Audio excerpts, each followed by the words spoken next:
এই জের মাদ্দা করার জন্য দেখো শিখে নাও। এই জের আমি এখানে রাখলাম,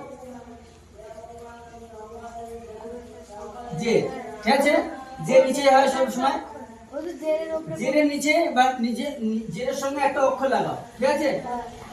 ঠিক আছে, বা, বা জে, এটা তো হারকাত হলো। এবারে জে সর্বসময় কি চায়? জে সর্বসময় কি চায়? ইয়া চায়। বায়াজের বি, বায়াজের বি, তাহলে ঠিক আছে? তাহলে বুঝে গেল বায়াজের বি। এই জেরটাকে মাদ্দা করার জন্য আমাকে ইয়া সাকিন নিয়ে আসতে হবে, হ্যাঁ, আর জেরের উপরে কোনো একটা অক্ষর আমার যুক্ত করতে হবে। জেরের উপরে কোনো একটা অক্ষর যুক্ত করতে হবে, তাহলে এটা মাদ্দা হয়ে যাবে। এবার আসছে দেখো পেশ।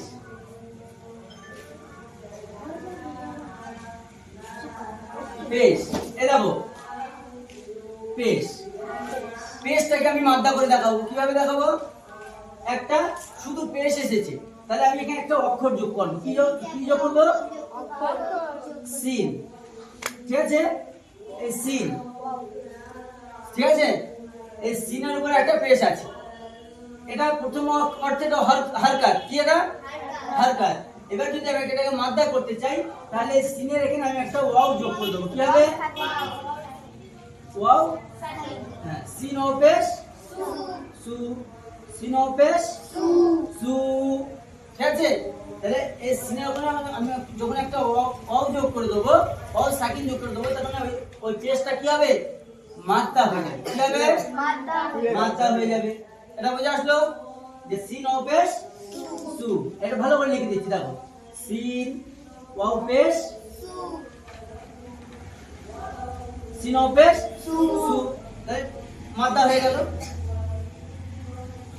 অনুরূপভাবে মাদ্দার মান রাখি এই বলেছিলাম, খাড়া যাবার খাড়া জের আর উল্টা পেশ, ঠিক আছে? খাড়া যাবার খাড়া জের আর উল্টা পেশ। কোনো হারকাত কখনো একা একা আসে না, হারকাত কখনো একা একা আসে না। তাহলে দেখে না, বা খাড়া যাবার বা, আলিফ মাদ্দা হর মান রাখে, ঠিক আছে? বা খাড়া জের বি, তাহলে ইয়া মাদ্দা হর মান রাখে। আর বা উল্টা পেশ, বা উল্টা পেশ বু, ও মাদ্দা হর মান রাখে, ঠিক আছে? তাহলে পরপর লিখলে ভালো হতো, তাহলে কি এটা এটা এখানে লিখে দিই। দেখো এই দেখো বা, বা খাড়া জের বি, আর বা উল্টা পেশ বু, ঠিক আছে?